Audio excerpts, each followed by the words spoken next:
Mereka sedang asik berbicara. Tanpa mereka sadari ada mobil di depan mereka. Lalu batang besi menembus ke dalam mobil. Beruntung mereka tidak tertusuk. Film ini menceritakan tentang beberapa penjelajah. Film dimulai dengan 6 orang yang mengambil foto bersama. Mereka tidak tahu bahwa foto itu akan menjadi yang terakhir bagi mereka. Mereka masuk ke hutan dan menuju ke gua. Tepat di sisi lain mereka melihat bangkai rusa. Dari bangkainya bisa ditebak bahwa binatang itu telah diserang. Tapi mereka tidak melihat tanda-tanda binatang lain. Mereka juga tidak menyadari adanya bahaya. Mereka tidak tahu hewan apa yang menyerang rusa itu. Tapi sepertinya binatang itu lebih menakutkan dari beruang. Beberapa saat kemudian mereka menemukan lubang besar. Di dalamnya sangat gelap hingga tak terlihat. Pada suatu ketika pemimpin kelompok turun ke bawah. Di saat dia turun, dia sangat waspada, karena gua ini masih belum tereksplor. Tapi demi keselamatan rekan-rekannya dia memberanikan diri untuk memeriksanya. Dia tidak melihat hal yang berbahaya. Dia segera memberitahu rekan-rekannya untuk segera turun. Setelah mereka turun, mereka memeriksa semua yang ada di dalam. Mereka semua merasa seperti tidak ada yang berguna di sini. Saat ini Lisa menemukan jejak tangan di atas batu. Dia menyadari gua ini tidak aman. Tapi belum ada sesuatu yang berbahaya. Dia tidak ingin merusak kegembiraan semua orang. Dia tidak memberitahu rekan-rekannya. Kemudian temukan lubang dan lanjutkan menjelajah ke tempat yang lebih jauh. Semua orang menyalakan obor. Tempat ini seperti persembunyian. Karena beberapa tempat dirancang dengan hati-hati. Lisa menggunakan senter untuk mengamati. Dia melihat bayangan yang lewat. Tidak ada yang memperhatikan. Hanya Lisa yang mendengar suara air yang menetes. Selain itu dindingnya juga aneh. Lisa hanya menghela nafas. Tiba-tiba rekannya melompat dari atas. Dia nakutinya. Saat melihat lebih dekat, ternyata itu Kapten Juno. Semua orang duduk dan makan bersama. Setelah itu mereka menemukan sebuah pesan. Dia menoleh ke rekan satu timnya. Dia melihat kesempitan di bagian dalam. Dia harus turun lebih dulu. Tim yang lain akan mengikuti. Dia yang pertama turun. Lalu di lorong yang sempit dia bergerak perlahan. Kemudian dia dan rekan satu tim lainnya juga ikut merangkak. Lisa berada di posisi paling terakhir. Ketika dia bersiap memanjat, dia mendengar suara aneh lagi. Dia tidak berpikir lama karena sekarang hanya dia yang tersisa. Pilihan yang tepat adalah cepat mengikuti rekan-rekannya. Saat merangkak setengah jalan, ruang yang kecil membuatnya kesulitan bernapas. Jantungnya berdebar. Temannya tiba tepat waktu. Dia ketakutan dan panik. Bersiaplah untuk menariknya. Pada saat itu talinya mulai mengendur. Dia hanya bisa melempar peralatan yang ada. Sebuah batu jatuh dari pintu gua. Untungnya tidak ada yang menekan mereka. Pada saat itulah batu itu jatuh dan menutup pintu keluar. Mereka terjebak di tempat ini. Setiap orang bahkan merasa putus asa. Ada makhluk aneh yang sedang memperhatikan mereka. 6 orang petualang terjebak di sebuah gua. Mereka tidak tahu bahwa ada makhluk aneh di sini. Sang kapten menyuruh mereka untuk segera pergi. Semua orang perlahan masuk, tapi mereka melihat jalannya buntu. Keluarkan suar untuk melihat situasinya. Di depan mereka ada jurang tanpa dasar. Semua orang dalam bahaya. Baru saja keluar dari gua mereka sudah menemukan jurang. Sebuah batu dilempar ke bawah. Butuh waktu lama untuk batu itu sampai disadar. Itu berarti jurangnya sangat dalam. Kemungkinan hingga ratus meter. Jadi mereka tidak bisa turun. Mereka hanya bisa mencoba menyeberang ke sisi lain. Jika jatuh maka mereka akan langsung tewas. Untuk memastikan semuanya aman, harus ada seseorang yang pergi lebih dulu. Setelah itu tarik talinya. Hanya ada satu jalan. Sekarang mereka harus memberanikan diri untuk menerima tugas ini.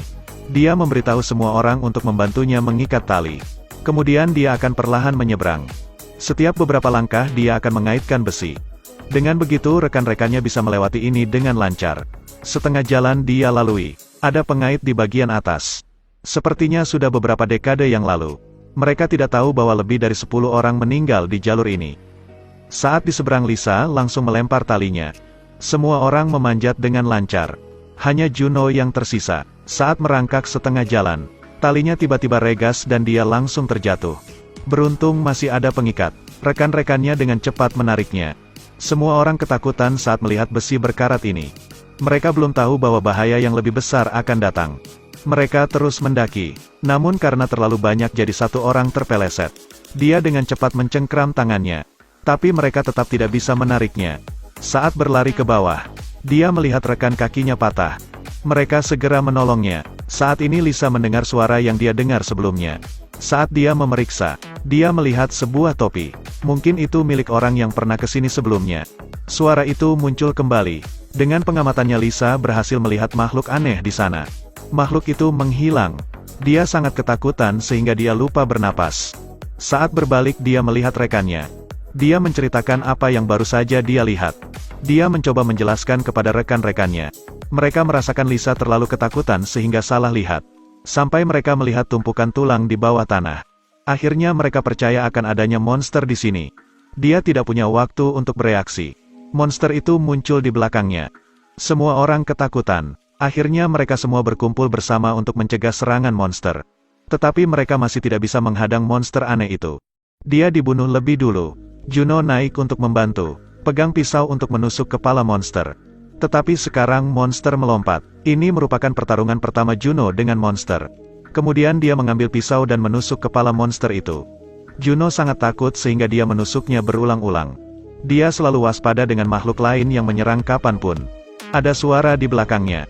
Dia secara naluriah menusukkan pisaunya. Tanpa diduga ternyata itu adalah rekannya. Dia menusukkan pisau di lehernya. Sehingga rekannya itu tewas secara tidak sengaja. Dia menggenggam kalung sebelum mati. Dia berbaring di tanah sembari memohon agar temannya menyelamatkan dia. Beberapa saat kemudian dia baru bereaksi. Dia menyesalinya. Pada saat itu dia ingin membunuh monster ini. Sekarang dia hanya bisa menyesali semuanya. Dia tidak tahu makhluk apa yang menyerangnya. Dua rekannya di samping tidak berani bergerak. Karena makhluk itu telah datang di depan matanya. Dia hanya bisa menahan napas tanpa mengeluarkan suara apapun. Makhluk itu baru saja mendeteksi jam tangan milik mereka. Dia segera membuang jam tangan itu. Makhluk di dalam gua hanya berdiri di tempat tanpa berani bergerak. Makhluk itu dengan cepat segera pergi. Tapi dia tidak menyangka bahwa rekannya baru saja tewas. Dia menggunakan nafas terakhir untuk mengatakan pada Lisa bahwa dia yang membunuhnya. Awalnya Lisa tidak percaya, sampai dia melihat kalung di tangannya. Akhirnya dia percaya, karena di atas terukir nama Juno. Dia tahu ini adalah hadiah dari suaminya. Baru kemudian Lisa menyadari bahwa dia berada dalam bahaya. Dia menyeka keringatnya. Saat itu dia mencurigai adanya masalah. Dia tidak bisa menahan rasa sakit di tubuhnya. Minta Lisa untuk menyelesaikannya sampai akhir. Lisa tidak bisa melakukannya. Tapi melihat dia kesakitan, baru selesai makhluk itu bergegas mendekat. Lisa marah dan menginjak kepalanya. Lalu ambil obor untuk mencari jalan keluar. Dia memanjat dan ada makhluk lain yang bergegas ke arahnya. Lisa tidak berani bersuara sedikitpun. Dia menunggu makhluk itu berbalik. Lalu secara perlahan bangkit dan menghancurkan kepalanya. Di sisi lain Juno dan dua rekan tim lainnya mendengar suara itu. Dia ingin melihat lebih dekat. Kemudian dia melihat monster itu. Dia dengan cepat segera melarikan diri. Saat bertemu dengan Lisa, dia baru sadar bahwa kedua rekannya tidak mengikuti. Sepertinya mereka sudah menjadi santapan makhluk aneh itu. Lisa melihat Juno dan langsung teringat tampangnya saat itu. Tetapi ini bukan saatnya untuk balas dendam. Dia harus mengatasi monster itu terlebih dahulu. Mereka memasuki gua. Ada puluhan monster di depan mereka. Mereka bersiap menyerang. Monster itu tak bergerak. Keduanya tidak takut sama sekali dan segera membunuh monster dengan cepat. Makhluk itu memiliki kesempatan untuk menangkapnya. Pisau ditusuk di kakinya. Dia ingin membunuhnya. Aku tidak tahu apa yang terjadi di sini. Aku tidak mengerti mengapa Lisa melakukannya. Lisa juga tidak banyak bicara. Ambil obor dan terus temukan jalan keluar. Juno menahan rasa sakit dan menarik pisaunya keluar. Dia berbalik dan melihat monster mengelilinginya. Juno akan mati. Di sisi lain Lisa akhirnya mengikuti cahaya dan menemukan jalan keluar. Dia menggunakan kekuatannya untuk memanjat keluar. Lalu berlari untuk menemukan mobil. Akhirnya dia keluar dari tempat ini. Meskipun film ini adalah film horor, tapi alurnya juga mencerminkan jiwa setiap orang. Sesuai dengan pepatah bahwa alam sesuai dengan sikap kita. Akhirnya dia bisa selamat dari bahaya yang menakutkan. Cerita pun berakhir. Terus ikuti Edelweiss Review untuk mendapatkan update cuplikan film berikutnya.